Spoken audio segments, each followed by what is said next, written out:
السلام علیکم ورحمۃ اللہ وبرکاتہ۔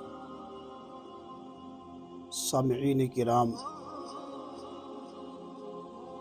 آج ہم ایک نئی سیریز کا آغاز کر رہے ہیں جس میں نوجوان نسل کو بہت کچھ سیکھنے کو ملے گا۔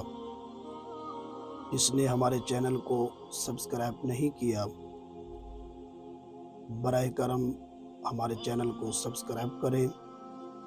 آپ کو ہر روز نئی سے نئی چیز سیکھنے کو ملے گی۔ آج ہم نے جس موضوع پر گفتگو کرنی ہے وہ ہے طہارت کے متعلق۔ اللہ کریم نے قرآن مجید میں ارشاد فرمایا، وَإِن كُنتُمْ جُنُبًا فَطَّهَّرُوا، اور اگر تم جنبی ہو پاکیزگی حاصل کرو، طہارت حاصل کرو۔ نماز کے لیے طہارت ایک ایسی ضروری چیز ہے کہ بے اس کے نماز ہوتی نہیں، اور جو جان بوجھ کر بے طہارت نماز ادا کرتا ہے علماء اس کو کفر لکھتے ہیں۔ اور بے وضو اور بے غسل نماز پڑھنے والے کی عبادت کی بے ادبی اور توہین کی۔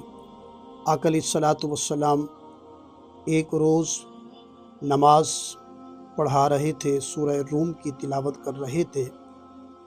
آقا علیہ الصلاۃ والسلام کو متشابہ لگا۔ نماز کے بعد آقا علیہ الصلاۃ والسلام نے فرمایا کہ کیا حال ہے ان لوگوں کا جو نماز پڑھتے ہیں اور اچھی طرح طہارت نہیں کرتے۔